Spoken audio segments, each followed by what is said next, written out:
the 2020 UN High-Level Political Forum. We know it's a little bit of an early start for people on the East Coast, but it's also quite late for a few of you joining from Asia and other parts of the world. So really appreciate all of you being with us today. And it's great to see quite a few friendly faces and names on the line and quite a few new ones as well. So excited to have you with us for this session. My name is Pratik Desai. I'm the Strategic Engagement Lead with the World Benchmarking Alliance, and I'll be the moderator for today's discussion. I'll introduce the session in a little bit more detail coming up, but I wanted to just cover a couple of housekeeping and logistics items first. Firstly, would encourage you to please keep your video on if possible. Given the times that we're in and our inability to meet in person in New York for this discussion, it would be nice to be able to see everyone's face and hopefully feel like we're a little bit part of a community. Secondly, if you're not speaking, please be on mute. Thirdly, we'd like for this to be as interactive, participatory, and inclusive as possible. So please use the chat function or the raise your hand feature in the participant tab if you'd like to share your thoughts or questions or be recognized at any point, and I will do my best to bring you into the conversation. Today's session will be recorded, so we encourage you all to also share your thoughts and perspectives related to the conversation on social media using the hashtags HLPF, hashtag SDG 2000, or hashtag Decade of Action. We have 90 minutes for today's session, but we have a lot to cover. We're going to be quite ambitious, but we also want to leave time for dialogue and discussion. So I will do my best to keep us on time and to schedule, but please, as I said, please do use the chat, raise your hand, and we want this to be as interactive as possible. So today's conversation really is an important one, and it comes at a unique moment in time. We're facing a convergence of crises with the COVID-19 pandemic, obviously front of mind, but also issues around racial injustice, a continuing climate emergency, and a deepening trust deficit between citizens and the institutions with which they engage. And underlying all of this really is a deep sense of urgency in the need to focus on efforts to achieve the SDGs as we barrel ahead in the decade of action to 2030. We already knew before the pandemic that the SDGs would require $5 to $7 trillion in annual investments, with half of that needing to come from the private sector. But COVID-19 has exacerbated this financing gap, initial estimates showing that the pandemic and its impacts could cost at least 10% of global GDP. And so it's also made real the threat of financial institutions potentially buckling under the weight of both the economic reality and societal expectations. So we're at a pivotal moment where there's a renewed urgency on transformational change of the global financial system towards one that's more focused on and aligned with long-term outcomes that prioritize inclusive and sustainable development. And we'll hear today from our esteemed panel of speakers about how they see the role of the financial sector in meeting this moment in time. And we're looking forward to an engaging conversation with all of you about the actionable steps we can take today to ensure that we don't return to business as usual, which I think is not really an option anymore, but rather that we embrace a future that challenges assumptions and prioritizes transparency and accountability and really focuses on real impact in line with the SDGs. So with that framing, I'd like to turn first actually to our first panelist, Elisa Goldberg, who currently serves as Assistant Deputy Minister for Strategic Planning at Global Affairs Canada. Elisa, thanks for being with us today during what I know is quite a busy week for you and your colleagues. Canada has really been a true leader on the financing agenda at the UN, but also more broadly in its foreign and economic policy. So would love to hear from you today about what this conversation means for you in the context of the HLPF and how Canada is continuing to advance this agenda. So Elisa, over to you. Thanks very much, Pratik, and to you and your colleagues at the WBA. I have been a fan, as you know, from the outset, and really believe that the kind of important and innovative work that the World Benchmarking Alliance is trying to accomplish is an important part of that ecosystem of efforts to try to advance the Sustainable Development Goals. You know, it's interesting, each year the High-Level Political Forum provides UN member states, our partners in civil society, other international organizations, the private sector, with an opportunity to take a little bit of a step back and to reflect on how well are we doing towards trying to advance the very ambitious objectives outlined in the 2030 agenda. And as you suggested at the outset, this year we're confronted by significant additional challenges, including those that have arisen by a reckoning within society, that distancing that you spoke about between the people and their institutions, the need for inclusion and the fight against injustice, and of course, the difficulties that have beset all of us as a result of the COVID-19 pandemic. On the pandemic specifically, this has introduced a new level of uncertainty to an international system that was already in flux. It's accentuated pressures on established institutions, alliances, and practices, but it's also demonstrated, perhaps more than anything in recent times, the critical importance of international cooperation. And in this respect, I would say that Canada recognizes that this isn't a short-term crisis. This is a unique set of interrelated multi-sectoral shocks that have to be addressed comprehensively. It's not occurring in a vacuum either. The development landscape was already under stress. Over the past 4 months, we've seen how the pandemic has started to erode the hard-fought gains that many countries have made towards advancing the 2030 agenda. And from this perspective, we view it as a once-in-a-generation moment that really has to be seized by all of us in order to drive the positive objectives that we set out for ourselves with the SDGs. We've been focused intensively as the Canadian government on the global response to the pandemic and on the question of how we as a global community can mobilize the financing necessary to effectively address the crisis, not just in the short term, but also work towards sustainable development in the long-term recovery period and throughout this decade of action. Building on our leadership in financing for development through the co-chairing of the UN Group of Friends on SDG financing since 2016, and having also coordinated last September's high-level dialogue on financing for development with Ghana, at the end of May, Prime Minister Justin Trudeau, along with the Prime Minister of Jamaica, Prime Minister Holness, and the UN Secretary General co-chaired a high-level event on financing for development in the era of COVID-19 and beyond. We heard from over 70 member states, including more than 50 heads of state and government, multilateral organizations, international financial institutions, and the private sector about how the pandemic is exacerbating inequalities, disrupting labor markets, and leaving far too many countries with an unsustainable debt hangover. This will prevent many countries from making the necessary investments that they need to promote sustainable economic growth and to encourage and foster social inclusion and invest in climate change mitigation, adaptation, and resilience. Since the May 28th meeting, Canada, Jamaica, and the UN have organized a follow-up process to work collaboratively with various stakeholders to promote innovative solutions to the financing issues that are facing developing countries. Over the summer, there'll be a series of 6 work streams that will meet on a very ambitious timescale ahead of ministerial meetings that are planned for September and then again later this year. The goal here is to try to come forward with pragmatic but innovative solutions that could move us forward.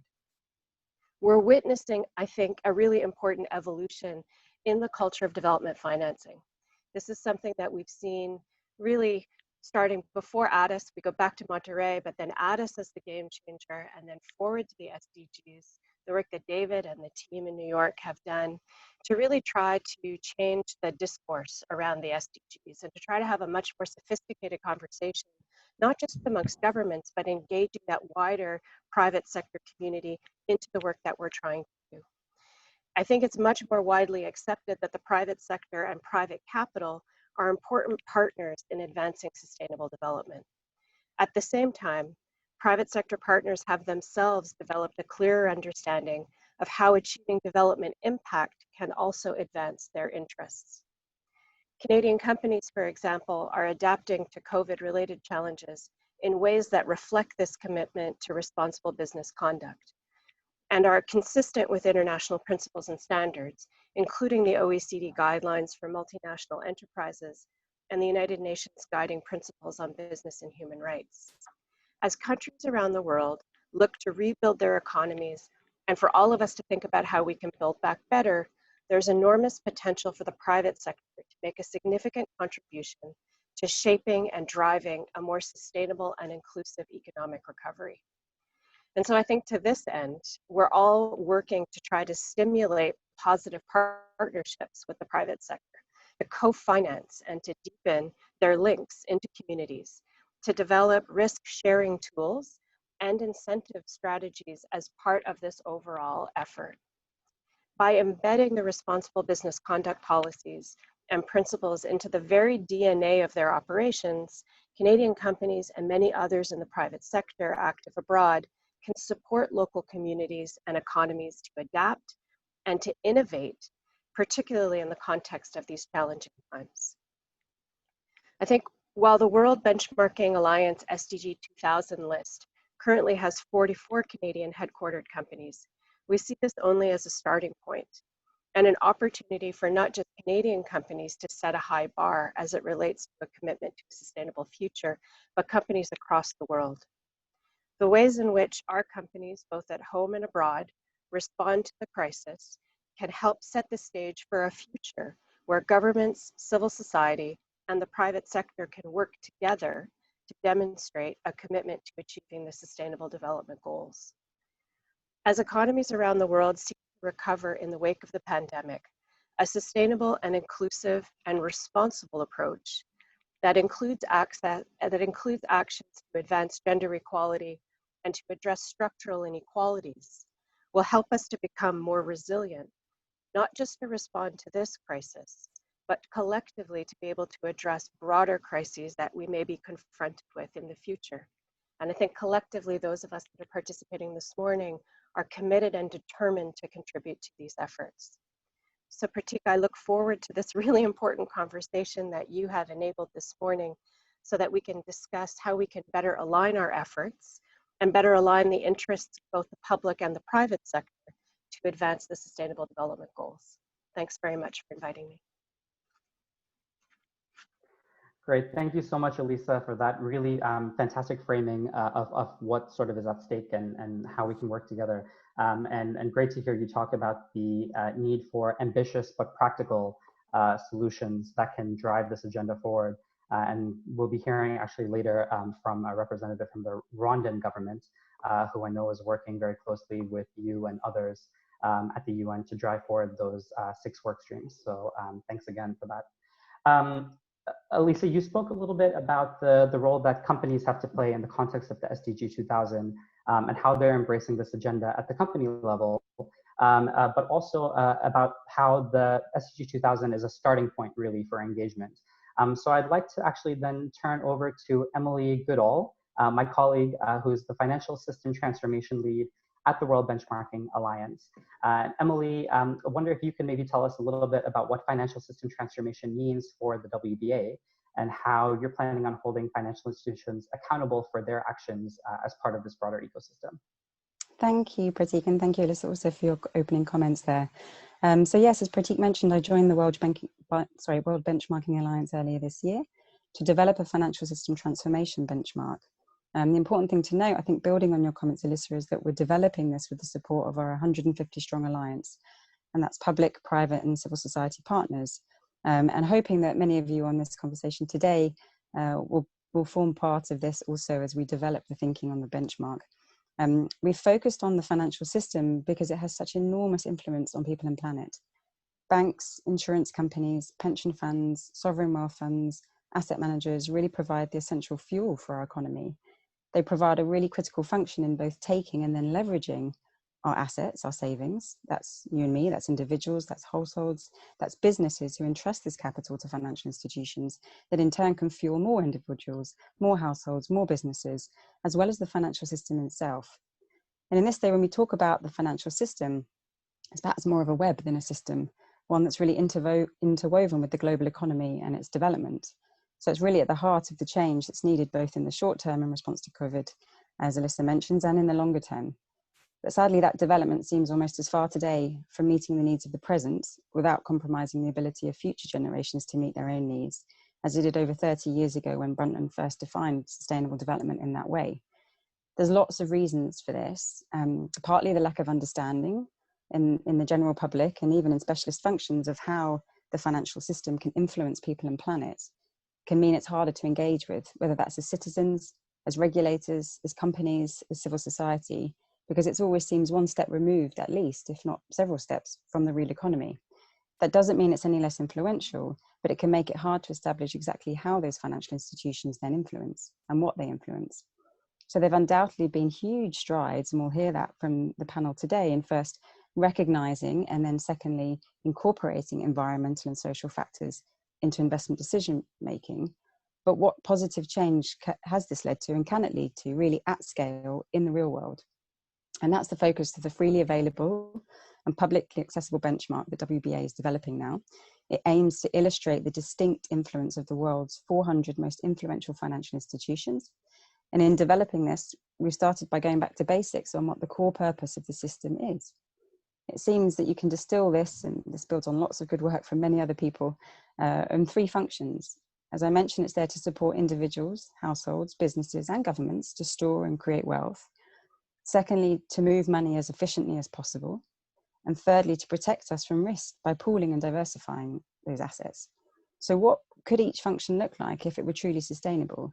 For example, if that wealth were created for all and not just a few, if that money was moved efficiently but also transparently, and if assessment of risk was not only related to financial risk, but actual risk to people and planet in where and how it's deployed, and doesn't just protect us from individual loss and risk, but protects risk from risk to the market as a whole.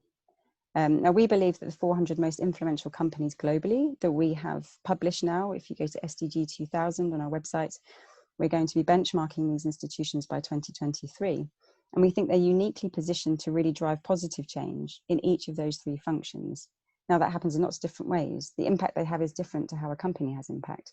So they can do this by allocating capital towards impact and away from harm, by then taking active ownership of the assets they hold and stewarding companies towards more positive impact, which is slow and challenging work, but it does have an effect, and there's lots of academic literature to show that. And by influencing and engaging with policymakers with regards to the market risk posed by issues like climate change, like human rights violations. And they can do this through the financial products and services they offer and for whom they offer those services, ensuring that no one is left behind in the language of the SDGs. Now, as I mentioned, they do that differently to how companies can create positive change. And the benchmark's begun by identifying these unique ways and starting to identify how those different financial institutions, I've mentioned banks, pension funds, insurance companies, sovereign wealth funds, asset managers, each of whom have distinct mandates, but together can really influence positive change. And also we're going to look at the extent, of course, to which they're publicly disclosing those actions, because we feel that this, when coupled with action on disclosures by the financial institutions themselves, there's obviously an element of competition when it comes to a benchmark in ranking institutions. It can also inform regulators and civil society to accelerate the economy's transition towards long-term sustainable development. The financial system is really critical in helping us to avoid catastrophic climate change, irreparable biodiversity loss, not to mention the risk that any such changes will disproportionately, and are in fact disproportionately, negatively affecting those who can least afford it. Recognizing the role of all of those different actors in driving change, we'll be running a series of open consultative dialogues in the coming months, exploring the precise actions that institutions can take to contribute to this transformation that's needed, alongside policymakers, alongside civil society and companies. So we're really interested to hear your views on what these actions can look like. And I'm really looking forward to your reflections and comments in today's discussion. So with that, I'll hand it back to you, Pratik. Thanks so much, Emily.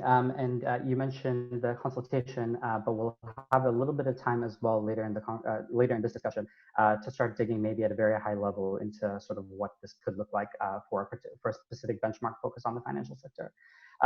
Emily helpfully laid out sort of the three potential roles of the financial system in terms of its role in storing and creating wealth, moving money, protecting from risk. Obviously, you can't talk about any of these issues without talking about the critical role of investors and what they need to be able to do to drive this transformation. And so we're really pleased to have Fiona Reynolds, the CEO of the Principles for Responsible Investment, with us today to touch on this topic. PRI has really been a catalyst for a lot of the momentum that's currently driving this space of SDG investing. And we're really proud to call them a WBA ally. So Fiona, I will turn it over to you. And thanks again for being here. I know it's also a very busy week for you when you have a couple of speaking engagements today. Yeah. So.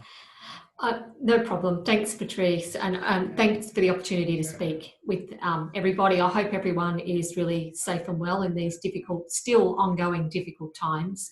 I also would like to thank the World Benchmarking Alliance, I think, for all the fantastic work that they've been undertaking on the SDGs, work that's really important to the investment sector.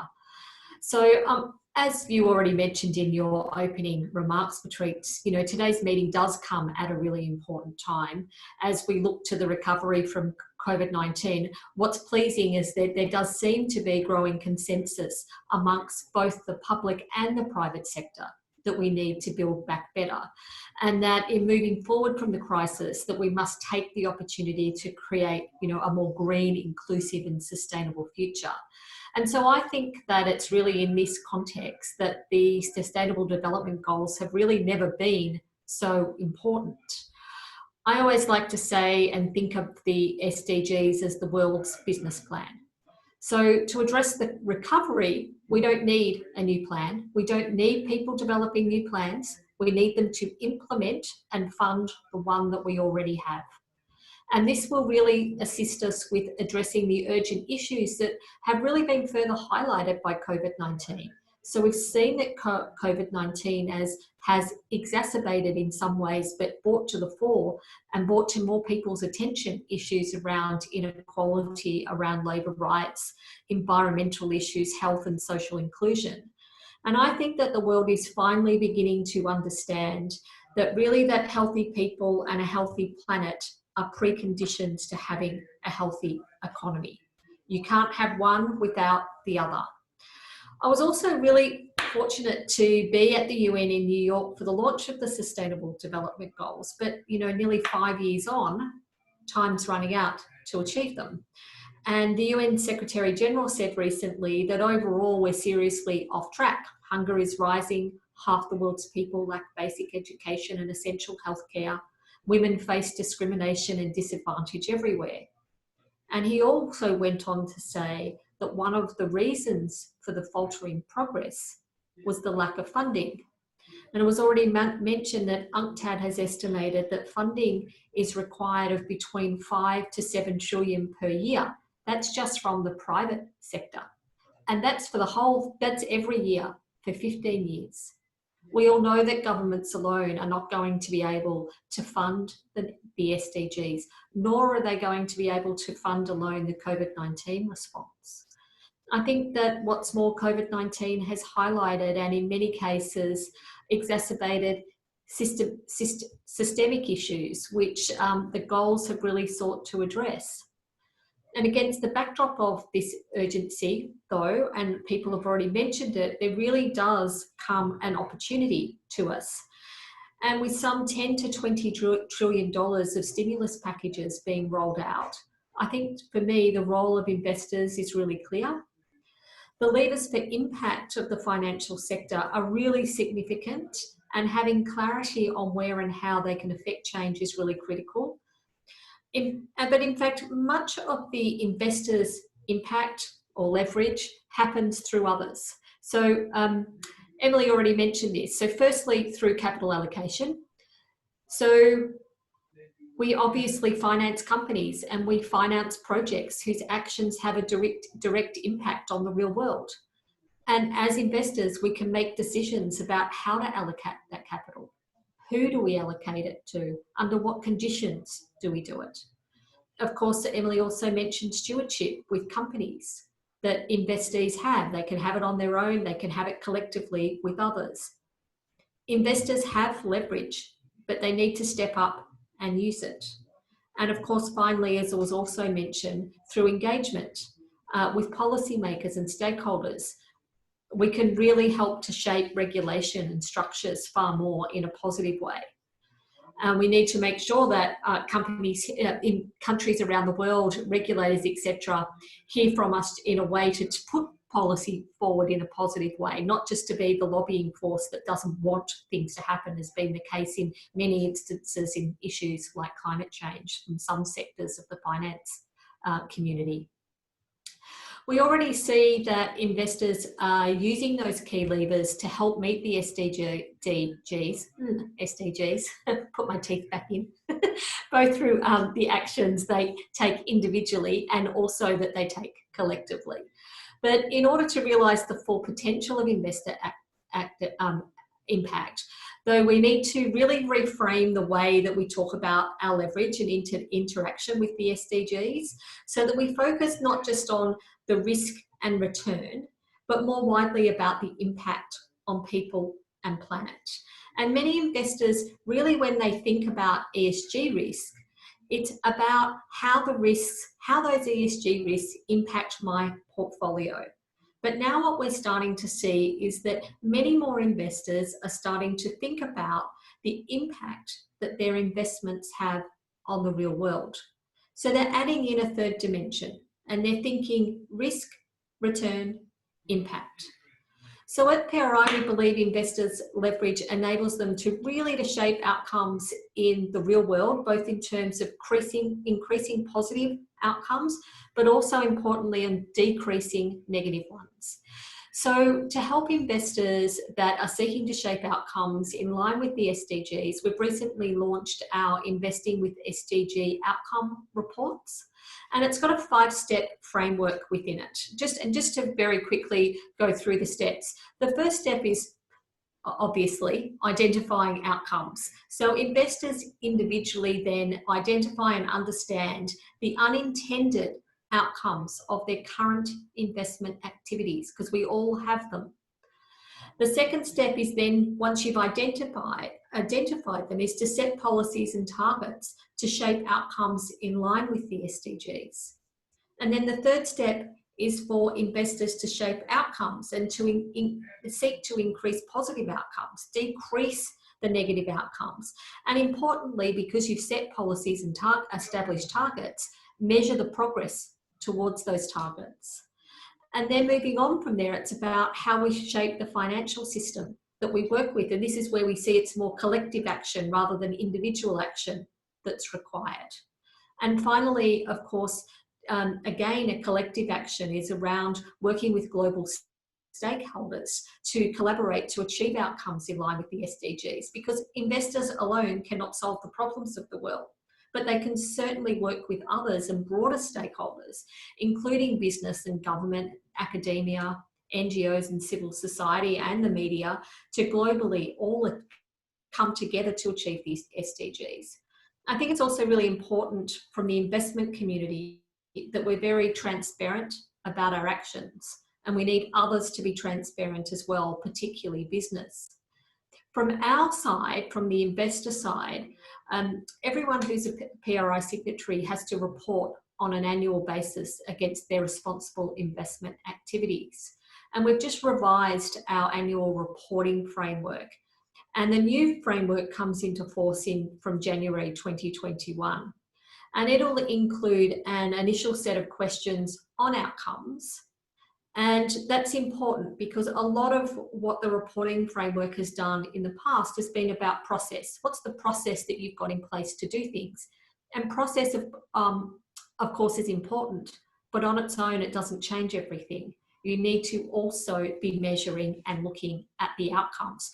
You can engage and engage and engage and engage on an issue with a company, but if you never measure if you're ever going to bring about change, if it's just about box ticking, we're not really getting the outcome that we seek in the world. So there's obviously enormous financial risk to capital markets if the SDGs are not met, and enormous risk to people and planet if the financial system continues to fail to price in the true impact of their financial decisions. So for years, investors have been growing their understanding of how ESG issues in the real world affect their portfolios, but now it's really critical to build on that understanding and to take it further, as I talked about earlier, and that we look at how our investor actions really have impact into the real world. And that's what we hope our framework will help investors and enable them to do. So thank you, and I'll hand back to you, Pratik. Great, thank you so much, Fiona, and really important comments, and thanks for sharing the high-level overview of the report as well, which we'll share in follow-up with everyone on this call following this event. And also great to hear the focus on moving from risk and return to impact as well. There have been some really insightful comments and a lot of great food for thought. Would like to open it up maybe to about 10 minutes or so for questions, comments, insights from any folks on the line. So feel free to use the chat box. You can also use the raise your hand function and we'll be happy to bring you in. Maybe while we're waiting for folks to indicate if they'd like to say anything, we have two guiding questions, maybe to help kickstart the conversation. So I think you should find those in the chat already. But one focused on how the challenges to financing the SDGs have changed as a result of COVID. We've heard some of that outlined already in the comments. And then a second question on what the role of the world's most influential financial institutions, is in this, and what do they need to be able to help us in building back better. So wonder if anyone has any questions or thoughts. Otherwise, maybe we'll turn it to one of the panelists to see if they have any thoughts on either of those questions. Fiona, go for it. Yeah. So on the second point there about the role of the world's most influential financial institutions, I think one of the first roles that they can play is being a positive voice within the community, both with governments, so that they're making the right commitments and the right noises to government, but I think also to companies that they invest in about what their expectations are. So a lot of our signatories have been, fantastic during this period of engaging with the companies that they invest in, and being really supportive of them through the crisis, wanting to make sure that they've got space to implement their crisis management plans, wanting to make sure that they're doing the right thing within that, particularly to their employees, particularly to supply chains, and understanding what's going on there, like what are the crisis management plans and how are you doing this. But also trying to say to companies, we know you have to deal with the short term, but let's not forget about the long term. This crisis will pass at some point. We still need to have sustainability issues front and center. We still need to focus on the long term. And I think that's been, they're very powerful signals to be able to send to both companies and to business as well as government. Pratik, Really important point. Maybe, sorry. No, go ahead. Happy to, Elisa, and then I think Emily also has something that she'd like to say. I was just going to say in response to the first question, I mean, it's multifaceted in terms of the challenges. I agree, though, very much with what Fiona said at the outset, which is we had the acceleration and the deepening of the difficulties that we had faced previously.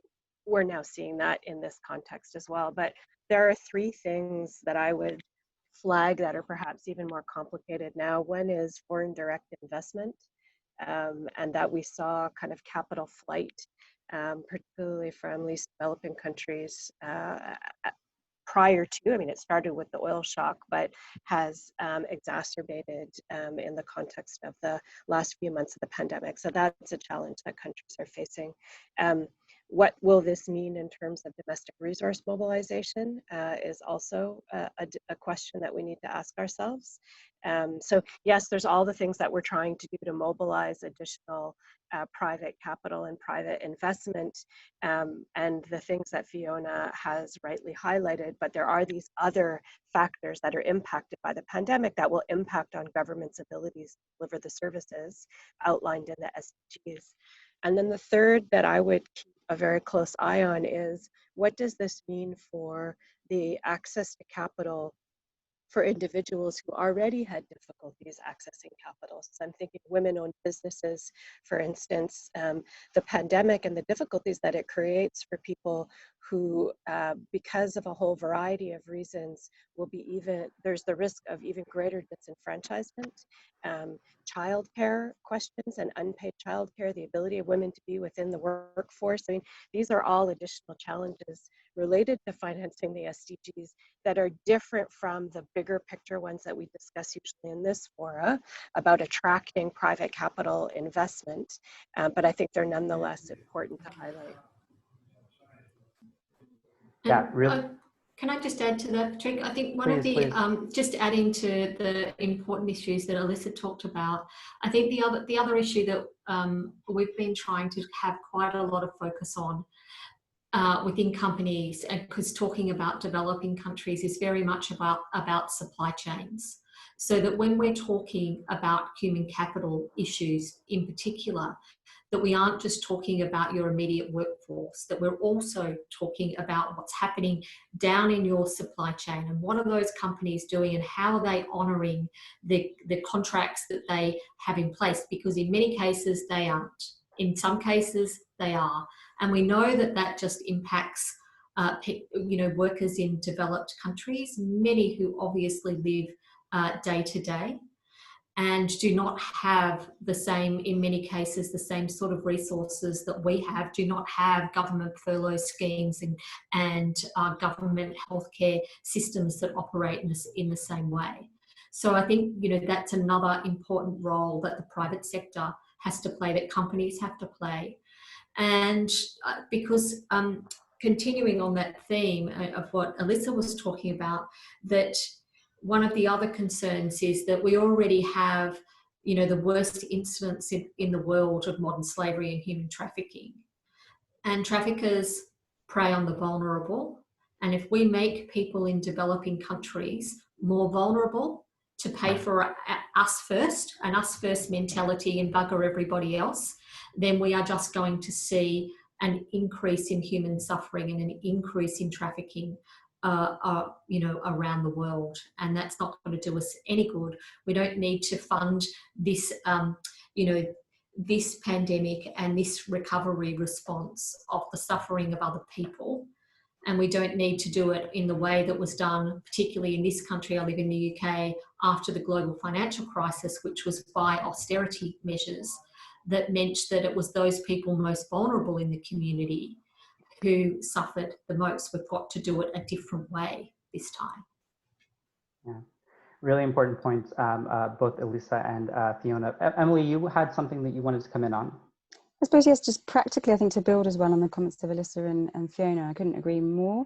I think there is, and it's currently why we have out for consultation, so perhaps this is something we can send Pratik to participants today, also in addition to the PRI SDG framework, is our social transformation methodology. So I mentioned we're developing the financial system benchmark, and within that, what is going to be weighted quite heavily in terms of looking at the actions that financial institutions take, not just as a PLC themselves, but as in their investment chain, in the investment value chain, through the supply chain, exactly as Fiona was mentioning, on the social aspects.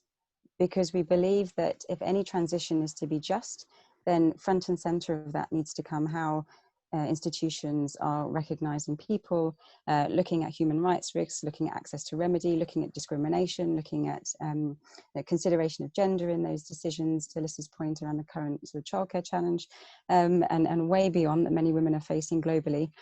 So how can that be really built in and weighted to any system transformation? We've put that in that social methodology, which is now publicly out for consultation until September the 7th. And we would really love reflections from many different actors on whether we've got the right topics. There are 15 topics in total that we've said will be at the heart, and whether we've got the right weighting of those and how we're thinking of building that into our system transformation benchmark. So would very much welcome feedback on those. Great, thanks, Emily. We have maybe one last question, and then we'll move on. I think Elisa and Fiona both, you spoke about the need for global coordination and policy responses that that incorporate this need for sort of multi-stakeholder action. But the world seems to be moving towards deglobalization, populism, nativism. What do you think this portends for the future of sustainability and the success of the SDGs and climate change? Big question for 3 minutes. I mean, perhaps I could come in on this one, Pratik, because I think Sure. I think I think it's a great observation, and actually we've been reflecting on this as well. I think the reality we have to acknowledge is that globalization has done a lot for us as a society, but it's also created a lot of winners and losers, and it's exacerbated that inequality that we see throughout our society, and these are not. I think that is now being reflected in the kind of discontent you see. And the rising share of wealth going to the top 1%. I think capitalism has exacerbated this also because it has focused really exclusively on the outcomes of shareholders, and it has in many cases incentivized management on the outcomes of shareholders by using explicitly share-based measurement as a way to pay corporate management, and that in turn incentivizes financial engineering, which is another excellent point that I think another question kind of touched on.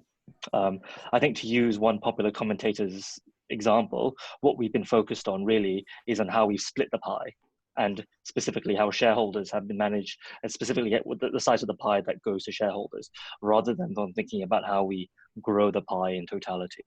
So I think, to some extent, although deglobalization will make us a less efficient society, it will make us a less productive society, measured by the traditional tools like incremental production and so on. I think in some ways it could portend a move towards perhaps a fairer society. Because the reality I think we are at in a macroeconomic sense is that inequality isn't just unfair, it's also bad for growth, right? If you are 1,000 times richer than your average consumer, you are not going to spend 1,000 times more than your average consumer. A broad-based economic recovery of the sort that we need to see, a just transition, a green recovery, these things all need broad participation from the middle classes. And we won't see that without a significant reshuffling of what the proceeds of economic growth can give. So I think that's kind of what, as a society, as a discussion, as a forum, is sort of paramount for us to think about when we think about how we evolve sustainability, climate change, and these considerations going forward. Yeah, really important point, Jen, and thanks for jumping in. And this is a really important topic that I think we could spend a lot of time speaking to, but in the interest of time, we're gonna move on. Apologies, I should have introduced you, Jen, before you jumped in. But excited to have you, Jen Hui Tan, the Global Head of Stewardship and Sustainable Investing at Fidelity International. You already started to speak a little bit to sort of what this means to move from this shareholder model to more of a stakeholder capitalism model. I know you're doing some really interesting and exciting work at Fidelity with your clients at sort of the company and the portfolio level. So interested to hear sort of how you're thinking about these issues, and should also add that I'm really glad to have Fidelity on as an ally of the WBA, and also appreciate you being with us because I know it's late in Singapore. So over to you. Yeah, thank you, Pratik. I think I'd say we're not just proud to be an ally of the WBA, but also proud to be a keystone company for the SDG 2000. And I appreciate that Emily and the great team at WBA are going to be benchmarking and assessing our efforts at the appropriate time.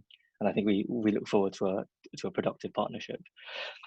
I think I've kind of preempted myself a little bit in my rush to answer the earlier question about stakeholder capitalism. So let me kind of tackle this in a slightly different way, I guess. I think the first thing to sort of say is that if we reflect back on COVID as an ESG professional, I think I'm happy to say that ESG has passed its first live test, if you like. I think we as an industry have built up a collective narrative around ESG. Right, it improves shareholder returns in the long term. It's good for companies. It's good for businesses. It's good for returns. But there's always been this kind of suspicion that that's been the product of an extended bull market that's been fueled by economic and fiscal stimulus, and that come a crisis, everyone's just going to revert to hanging on to what they've got. So I'm very happy that as a firm, as a professional, I think it's passed its first significant test, and I think the evidence is out there that companies that are more sustainable and more climate aware are doing better than the companies that did not have those characteristics. I think there is also growing evidence to suggest that shareholders will pay more for companies that demonstrate these characteristics in the future, and will pay more for companies that demonstrate greater resiliency. And even if that resiliency comes at the expense of efficiency and optimization and the traditional metrics that we used to look for, we used to look at. I think my second broad observation concerns this transition debate that we've been talking about for a while, because I think there is also growing evidence that this crisis has accelerated this. So previously, we may have thought that oil was going to be peaking at 2030, and that we were going to see a structural decline of carbon emissions from fossil fuels arising after that. I think there is growing evidence that actually this has brought that transition point forward now, and it's created that greater emphasis and awareness, not least what has been happening in the oil price market, which is partly to do with geopolitics, I accept, but also in my view partly to do with structural underlying factors. A growing recognition that fossil fuels is not the right way to power the economy in the future. There are parts of the energy complex in Europe now that cannot find investor capital at any price, and I think that is a positive thing to the extent that it accelerates the transition that we know that we need.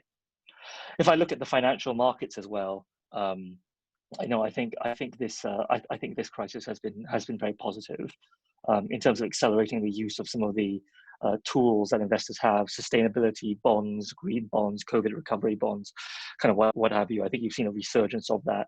Are these the answers to the crises? No, I don't think they are. I think the answer to this crisis lies in mainstreaming these principles into the broad base of finance, not in just the one or two leaders that issue these bonds or that buy these bonds or these kinds of companies.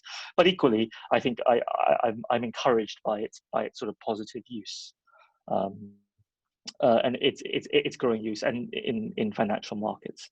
And I think that kind of touches on my final point, and I'll kind of leave it there really, which is what is the role of a company? If you think about what it is that we have this legal construct of a corporate for, why is it that we endow it with limited liability, and give it all the protections that it enjoys under the legal and regulatory framework? I think in a way what this crisis reminds us of is what the purpose of a company is, really, which is that it is there to meet some kind of a societal need, by either providing a valuable product or service, and to meet this need in a way that minimizes its impact on the environment, ideally decouples corporate growth from environmental impact, and in turn uses this product or service in creating a positive societal impact. I think the tools of ESG that have been built up over the 10 years give us now terrific ways to measure this quite specifically, this E and the S, and I'm encouraged again by the wealth of data and analysis that is now flowing to the ESG sector. Is this data perfect? Are there disagreements between many providers of this data? Absolutely. Will they continue to be that? Absolutely yes. Actually, I think that's a good thing, not a bad thing, because I think that's where active managers like Fidelity or like other large financial institutions can play more of a role in being more discerning about identifying which companies truly embed these considerations into their business model versus companies that simply have these as, if I can be polite, surface level considerations. And so I think that's profoundly positive. I think the behavior of companies in rotating their business models and meeting these societal needs, whether it's, I don't know, cosmetic manufacturers now making hand sanitizers, or people that made airbags making face masks, or industrial equipment manufacturers making ventilators. I think all of these things reflect this broader shift in consciousness amongst the companies, and a recognition, I think, that profit is the byproduct of a company successfully meeting its purpose. It is not the purpose of a company itself, which perhaps many in the financial sector may have thought in the 10 long bull years we've had just before us. Yeah, no, really, really interesting, Jen, and I love what you said about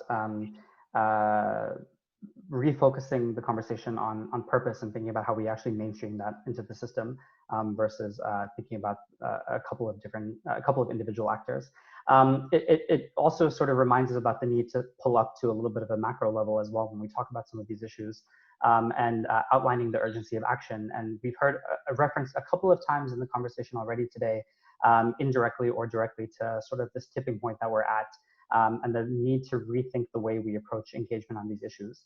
So would love to turn it to Naveed Hanif, who's the Director of the Office of Financing for Sustainable Development at Desai, the Department of Economic and Social Affairs. Naveed, your office is kind of the belly button for a lot of these conversations and initiatives focused on financing at the financing the SDGs, at the UN. I know you're no stranger to these issues, so would love to hear from you sort of what's at stake and how do we take some of this forward?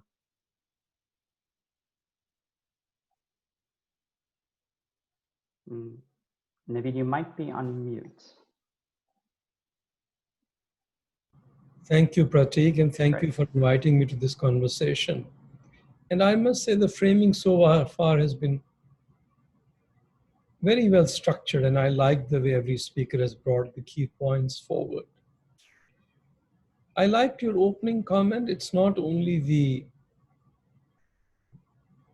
ecological stress, the inequality, but let's not forget, it's not just the rising sea levels, it's the rising social disruptive trends that we see in societies, which we should be far more worried. I'm not saying climate change is not a threat, but these are right at our doors. And I tend to agree with most of the observations made so far. Let me focus my comments on rather narrowly on the capital markets. I just want to share a few thoughts with you. And I think most of you have highlighted the benefits of aligning investments with the SDGs, including higher returns and better diversification, and of course, impact. And some speakers have also pointed out to the fact that despite a steady increase in ESG investment over the past few years, we have not seen sustainable investment becoming mainstream. It is still a fringe activity. At the same time, the COVID-19 crisis has made clear that environmental and social issues have a deep and direct impact on economic stability. Tail risks are real and can wreak havoc on the real economy. And as we face the unprecedented economic fallout of COVID-19, we must ask one question on which I want to focus my remarks this morning. How is COVID-19 changing capital markets and our efforts to align investments with the SDGs? And let me bring one of my favorite Nobel laureates, quotation, Princeton economist Daniel Kahneman. His work on biases, notably the status quo bias, I've always used in my analysis. By profoundly disrupting the economic status quo, COVID-19 has also disrupted the powerful status quo bias within markets.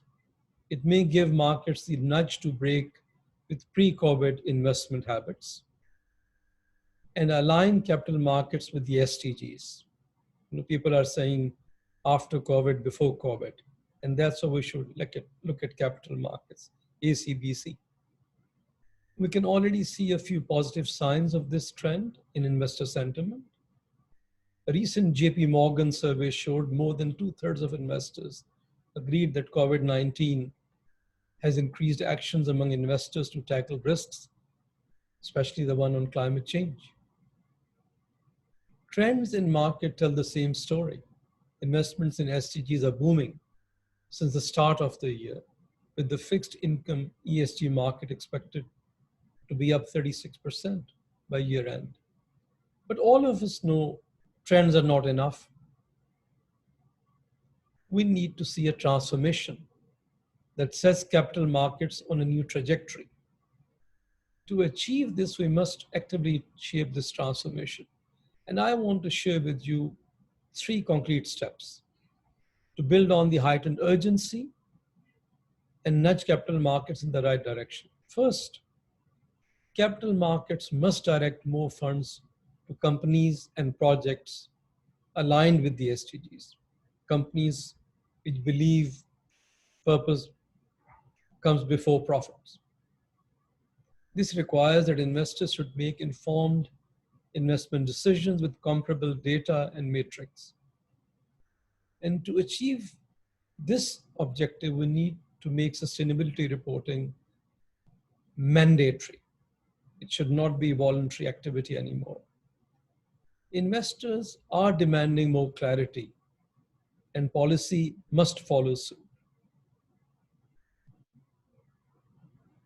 I think all of you will agree with me that we also need a definition of sustainable investment.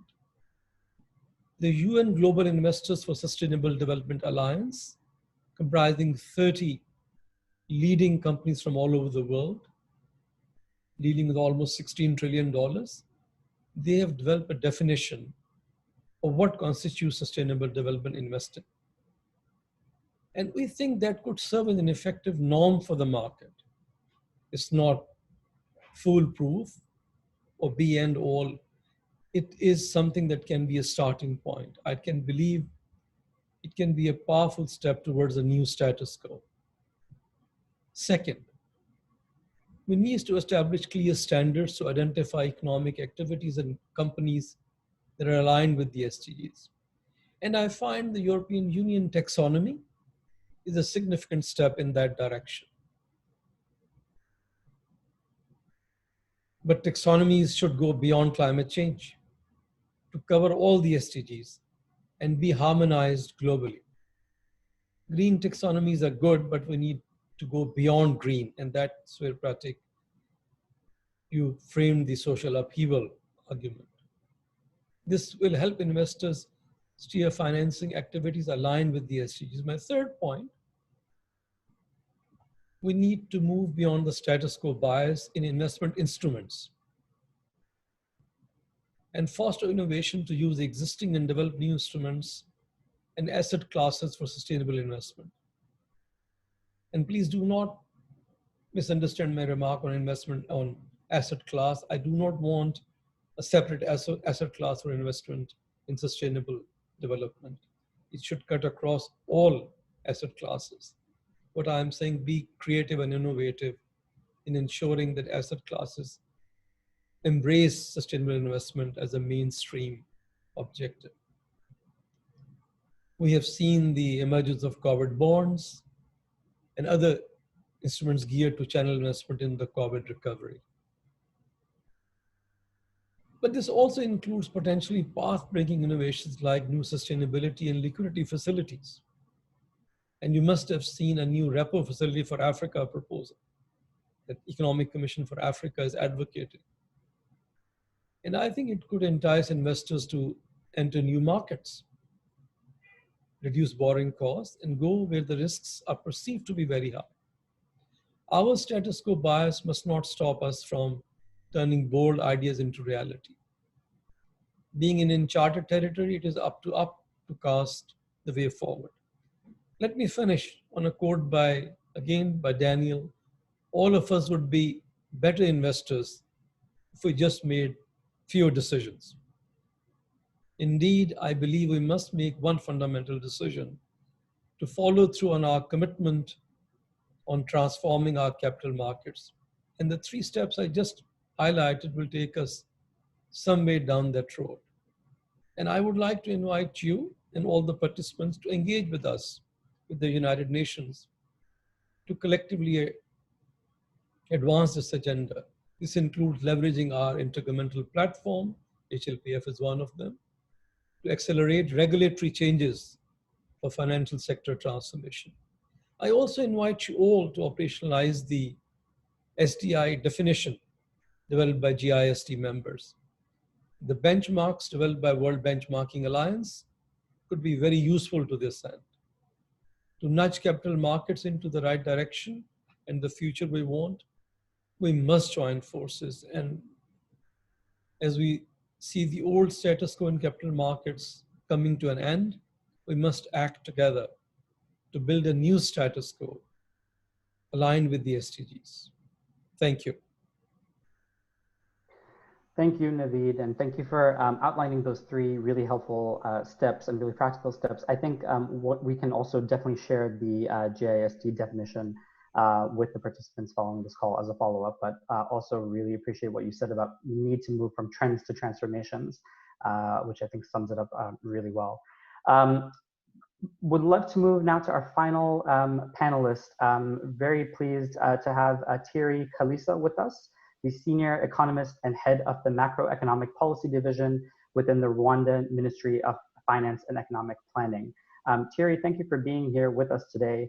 Rwanda has been at the forefront of SDG progress, especially in Africa, and has been particularly active and successful in partnering with the private sector on issues around sustainable development. So would love to hear from you about how you're thinking about these issues within the Rwandan government and where you see an opportunity for increased partnerships and ambition and need to engage more with the financial sector in particular. So over to you, Thierry. Thank you very much. Thank you for the invitation and the opportunity given to me to speak today. So just briefly, I think most of the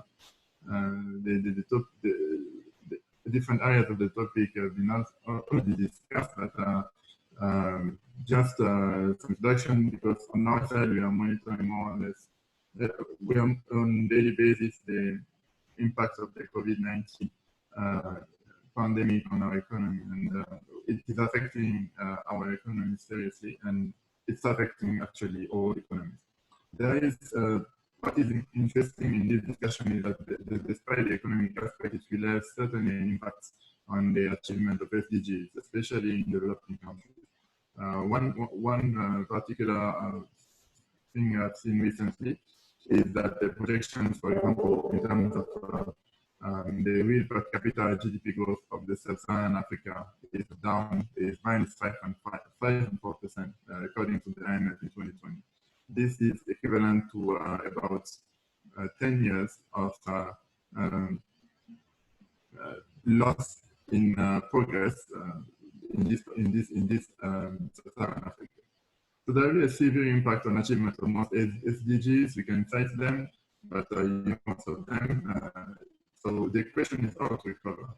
In response to the economic crisis, a lot of most governments have put in place economic recovery plans, and these are around the same things: contain the pandemic, first priority; second, mitigate the impacts on household income; and last, support businesses and protect jobs. So the focus is really on the short term, which can make sense, especially for countries, for developing countries, but the long-term challenges must not be forgotten. And I think the question is how to ensure that the post-COVID-19 is the opportunity to address some of these long-term issues and ensure a sustainable recovery.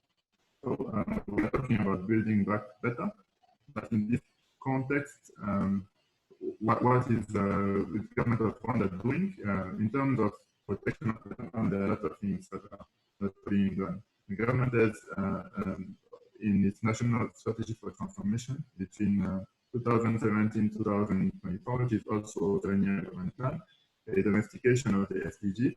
Some of the activities related to environmental protection are the use of natural capital accounting to track total economic value of natural capital to the Rwandan economy, focusing on land, water, forests, wetlands, and mining. Scale up green investments through consideration of green bonds and other innovative financial instruments, complemented by strategic policy and regulatory reforms and incentives to finance investments in sustaining and increasing the productivity of our natural capital, as well as its climate resilience. So the transforming the financial system will require strong leadership to ensure that the most vulnerable are not left behind. In particular, in this period of pandemic, a lot of countries need access to more financing. We've been discussing access to financing as a critical aspect. They need more financing as they don't have the same fiscal space as advanced economies. However, the financing available is pretty much the same, or even less, as discussed already by some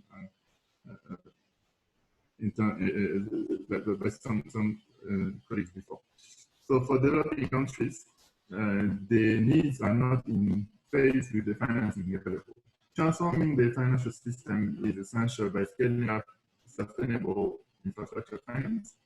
Also, the public finance and investments will continue to play a role, particularly in low-income countries. large amounts of private capital are needed as well. It also means that the whole function of the financial system should should change in a way that is sustainable, inclusive, and focused on impact. The reforms in the financial regulatory system, as well as the emergence of new financing instruments, can incentivize more private investment in sustainable infrastructure. For this, changes in regulations that can change to promote development impacts. Investors are more and more sensitive to impact and sustainability investment, so the regulations can reinforce that. The governments, especially in developing countries, can also, working with other stakeholders, can reduce in attracting global finances into regional and national capital markets. Also attracting our own in developing countries, domestic and regional investments into SDGs is the way to attract international finance. Under its national strategy for transformation, the government of Rwanda has the objective of economic growth of around 91% every year between 2017 and 2024. Of course, it's now being affected by the impact of the pandemic.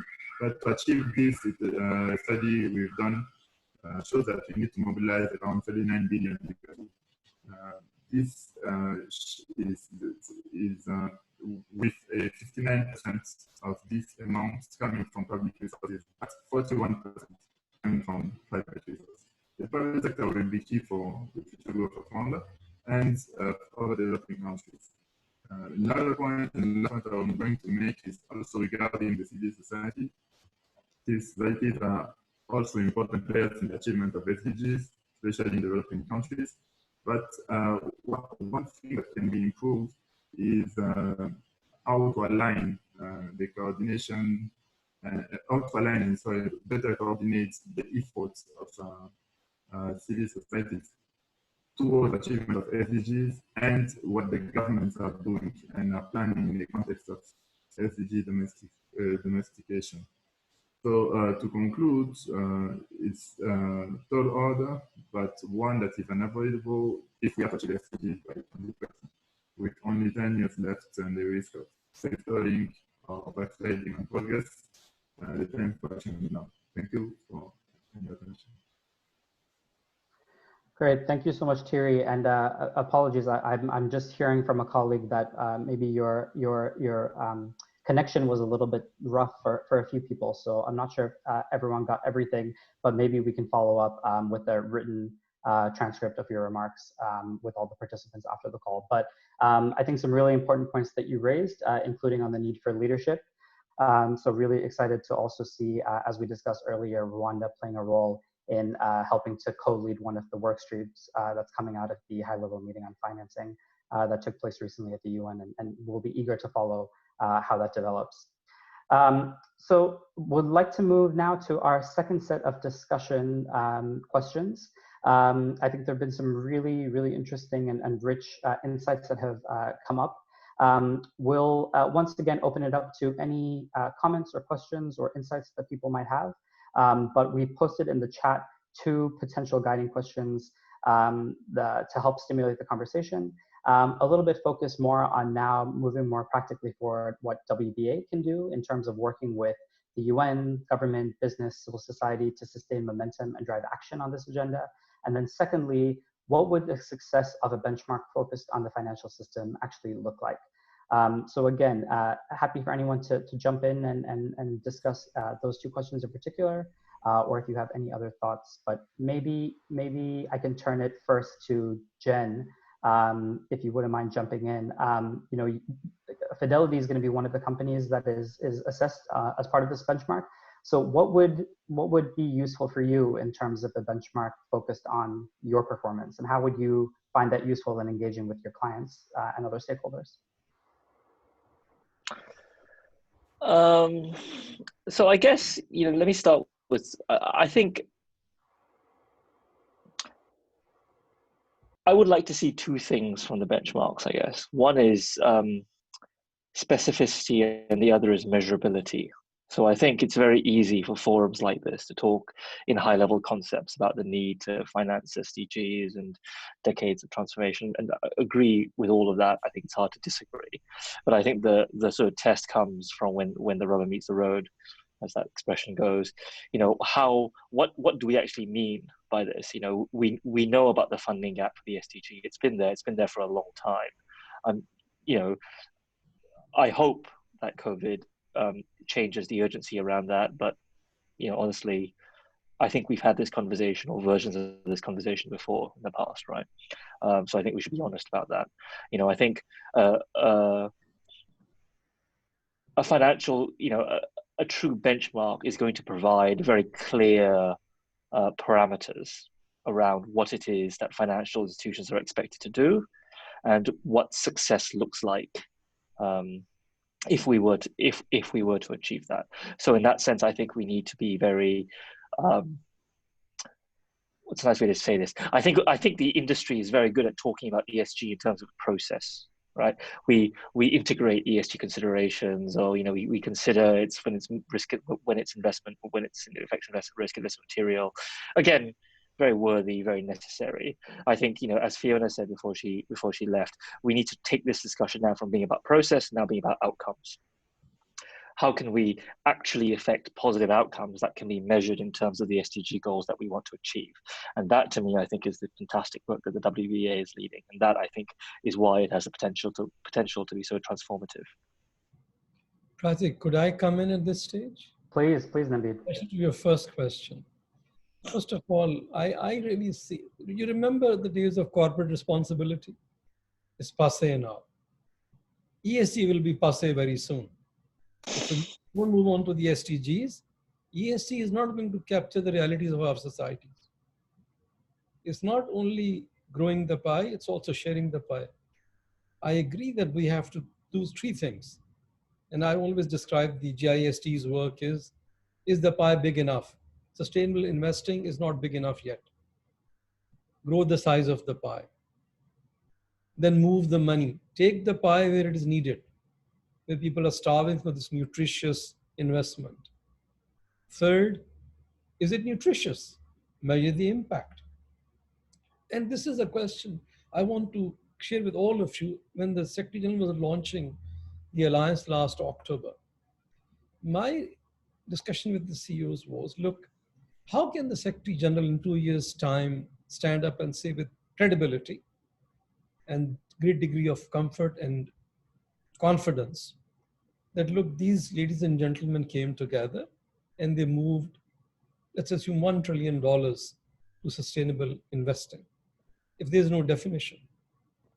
If 30 of you come up with proprietary data, proprietary definition, SC cannot stamp your claim that you have moved the money. And that challenge should be addressed upfront. We should not shy away from it. What did we do?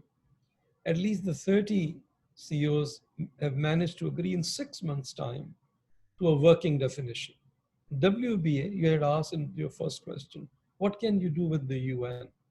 We see WBA as an ally which can help in operationalizing this definition and refine it. The definition was agreed on the understanding. They will apply in their operations, give feedback, refine it, and continue to evolve until it's embraced by the larger community. And I see a potential there. In 2 years' time, we should be able to say with degree of confidence, yes, this money did move to the right destination and not to the destination which is packaged as look at the article yesterday by the Vice Chair of SEC. It should not be used for greenwashing, and it's not for virtue-winning tactics. Let's face this reality. And COVID-19 has accelerated the need to face this reality. Thank you, Pratik. Thank you, Naveed. We have a comment from Olivia Dixon from the Impact Investing Institute. Olivia, over to you. Hi, hello, Olivia Dixon. I serve on the board of the Impact Investing Institute and I lead for them on measurement and reporting. And I just wanted to support Jen's call for specificity and measurability in the benchmarks, because you're all aware that ESG and the integration of ESG into investment decision making often involves the consideration of factors that are no more than a smorgasbord of outputs vaguely related to environmental and social issues. And so at the Impact Investing Institute, we're deeply committed to moving those ESG measures in the direction of genuine markers and proxies for true impact. And by impact, we of course mean impact in the sense of contribution towards the Sustainable Development Goals. So in terms of what this group, and we hope the WBA will do, as well as really ensuring that in its benchmark for the financial system, it promotes, indeed, forces, inverted commas, a step change in the quality of reporting by financial institutions, which of course will have a knock-on effect to those companies that the financial institutions are engaged with, particularly as investors, which Jen will be only too aware of. That's critical. But in addition to that, being an advocate for the creation of global non-financial reporting standards is key. And at the same time, ensuring that we're convening groups across the investment chain, working on either from a sector perspective or from an environmental and social theme perspective, so that those standards, when they come to be, are appropriate and can genuinely be implemented and adopted by reporting practitioners. So thank you, Jen. To my mind, without specificity and measurability, all the rest is just hot air. Thank you. Well said, Olivia, and glad to have Impact Investing Institute as part of the Alliance. And we know you'll hold our feet to the fire in making sure that the benchmark is measurable and specific enough to drive the change that we know is needed. So thanks for that. Thank you. No pressure, Emily. So we're coming up on just about 10 minutes left, but I think really some interesting nuggets that just came up in that brief exchange, and really interesting to focus on sort of practical steps that we can take forward. So would like to maybe ask for the next 5 minutes, if each of the panelists can maybe tell all of us on the line if there's one sort of actionable step or call to action that people on this call can take to make sure that we're positioning ourselves for success, what would that be? If you can keep your remarks to 30 seconds or so, that would be great. But maybe we can start at the top. So Elisa, if you maybe want to go first. Sure, thanks, Pratik. And maybe just before I dive into my last one, I would say just on the previous conversation, one thing I wanted to add to what David said, because I thought it was very important. In addition to looking at that definition, I think one of the factors for success will be the extent to which how do you make unsustainable investment unattractive? I think that's one of the things that we're going to have to think about as well. That's something that's less about, I mean, certainly governments have a role to play, but that's really about where the investors come in, and civil society more broadly. Which brings me to maybe my point in answering your question. I think, development financing issues are usually considered and actioned within their little ecosystems, right? We have this conversation at the UN, we have this conversation within the international financial institutions, at the multilateral development banks. I mean, one of the things that I think is interesting about the initiative that we kicked off on the 28th of May is it's scaring people a little bit because it's outside, it's trying to bring all of these different constituencies together. As well as engage the private sector and civil society partners in that conversation. And so that's a little bit, it's silo busting.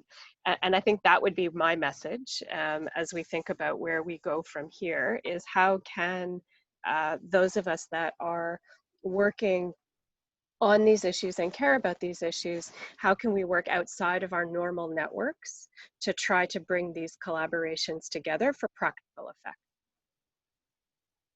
Really useful. Thanks, Elisa. Naveed, can we go to you next? I think sometimes if you want to really advance in life, you have to stick to some cliches. And I will repeat it. Fair. We talk about long-termism and intergenerational equity and equality. Our reporting requirements, accounting practices, the political economy of decision-making, which Elisa mentioned, the 28th Mayor meeting was designed to rise above that political economy of decision-making, which is all short-termism. We have to overcome that barrier. That has blocked our thinking processes. That political economy has to transform, and COVID-19 is a very strong message. Thank you, Pratik. Thanks, David. Thierry, over to you. Thank you. I don't know if you can hear me properly. I hear you.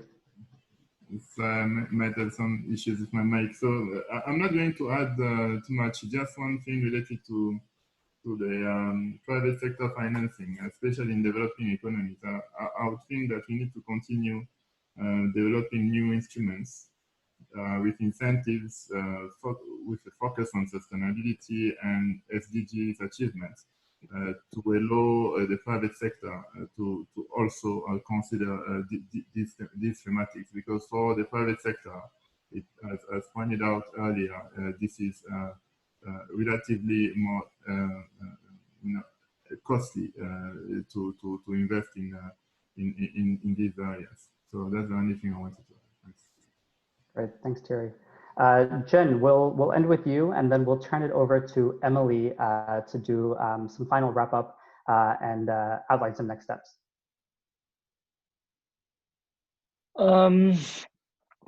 There's just so much for us to think and do, right? I think certainly within Fidelity, the two key themes that we're taking forward are around the theme of inequality that I talked about earlier. I think this is going to be a very important factor in a post-COVID environment, where we'll see structurally higher unemployment, we will see more debt from companies, we will see lower productivity, and we'll probably see lower demand as well from consumers. So I think thinking about how we distribute the proceeds of growth to the extent we can return to a growth environment, I think that's very important, as Naveed says. We're focusing on digital ethics as well. So much of our lives now live on these online platforms. We are living proof of that, as is every other working professional. I think examining in much more detail the role of technology platforms and digital ethics that largely exists across border, beyond national construct. I think that's also very important. But I guess if I had to kind of pick one thing that I think still remains paramount in all of our objectives, it really has to be climate, right? COVID is the first economic crisis of the Anthropocene era, really. And, like the climate crisis, this is not an accident of nature. All of these things have anthropogenic drivers. In this case, the pushing back, I guess, of the boundaries of the natural planet, and the encroachment of human. And I think we keep seeing these feedback loops being repeatedly demonstrated to us. If it's one thing that I think this crisis should remind us of, is that we can't take our eye off the bigger picture here, which is tackling climate, because without doing that, there's not really any point in talking about a COVID recovery. Sorry to end on such a down note. Great, thanks, Jen. Emily, over to you to wrap up. I'll try and bring us up, Jen. I feel optimistic. I think there's an enormous amount to do, and we've covered a lot of ground. But on the specificity, which I've taken away from this, thank you, everybody. I think we're really trying to focus with the actions of the benchmark on how you can take trends from the individual company engagement or at the portfolio level to a real system change, to really drive transformation. Jen, you warn companies in your comments you stray too far from their purpose to society to be careful. And I think that goes for investors too, not just in terms of how they're engaging with companies on that point, to put purpose before profit, as Naveed said, but also what that means for themselves. So to go back to that core purpose of what the financial institutions are there to do for people and planet. And in order to really do that, it seems to me, I think this is where the PRI's SDG framework is helpful in its final step it outlines. It's about influencing beyond the individual action. It's about coming together as financial institutions, but actually beyond sectors and industries. So silo busting, as Elisa, I think, mentioned, both along the investment chain and on very specific social and environmental themes, as Olivia, I think, requested. So let's not be constrained by our status quo bias. As you mentioned, Naveed, we need to increase our fluency across sectors. So I think there's something here about reframing the language of the financial sector. And one of the specific things I think we're interested in looking at actions that financial institutions can take is how are they contributing to that? You know, are the tools and the frameworks that we have looking ahead fit for purpose?